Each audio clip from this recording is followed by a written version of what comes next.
தான் guys satellite FMS north India foreign அப்படின்னு இருந்த ஒரு சேல்ஸ் விஷயத்துல டிஜிட்டல் ரைட்ஸ் அப்படின்னு ஒரு மிகப்பெரிய ரெவன்யூ சோர்ஸை உருவாச்சு சினிமாக்கு.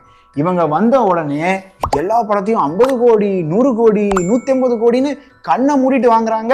இண்டிபெண்டன்ட் ஃபிலிம் மேக்கர்ஸ்லாம் அப்பா தியேட்டர்ல நமக்கு ஆளே வரல, ஆனா இவங்க என்னடா 15 கோடி கொடுத்து வாங்குறாங்களே, நமக்கு இனிமே பொற்காலம் தான் அப்படின்னு சொல்லிட்டு எல்லாரும் சந்தோஷமா குதிச்சிருந்தோம்.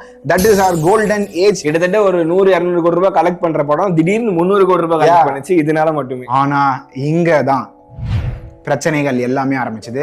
ஓடிடி பிஸ்னஸ் வந்து பயங்கரமான டாபிக் சார், எனக்கு தெரிஞ்சு அதுதான்.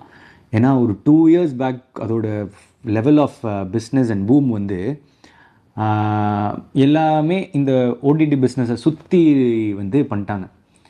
சேட்டலைட்டும் ஓடிடிக்கு என்ன இருக்கோ அதுதான் பட்ஜெட் ஆஃப் த ஃபிலிம், தியேட்டருக்கு வர்றது எக்ஸ்ட்ரா அப்படின்னு ஒன்று ஆயிடுச்சு. Everyone got comfortable to this.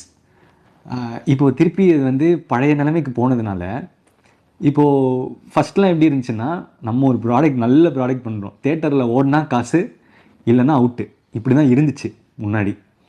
அந்த இது வந்து பல வருஷம் ஆச்சு. ஒன்று சேட்டலைட் இருந்துச்சு, ஏதோ ஒன்று இருந்துகிட்டே இருந்துச்சு. இப்போது அது ரெண்டும் இல்லாத போது அந்த ஜோனுக்கு வந்து ரொம்ப பயமாக இருக்குது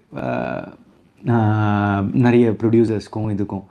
ஸோ இப்போது அவங்களோட வேல்யூ கம்மியாகும் போது ஓடிடி அண்ட் சேட்டலைட்டு இவ்வளோ தான் கொடுக்க போகிறோன்னு சொல்லும் போது இப்போ படத்தோட பட்ஜெட்டையும் வந்து இதுக்குள்ளே, ஏன்னா இவங்க இந்த ப்ராக்டிஸ்க்குள்ளே வந்துட்டோம் நம்ம, இது ரெண்டுத்துக்கும் இருக்கிறது தான் பட்ஜெட் அப்படின்னு. இப்போ இது கம்மியான பட்ஜெட்டும் கம்மியாகும். அது வந்து இப்போ ஒரு ப்ராப்ளமாக இருக்குது. It's a transition face.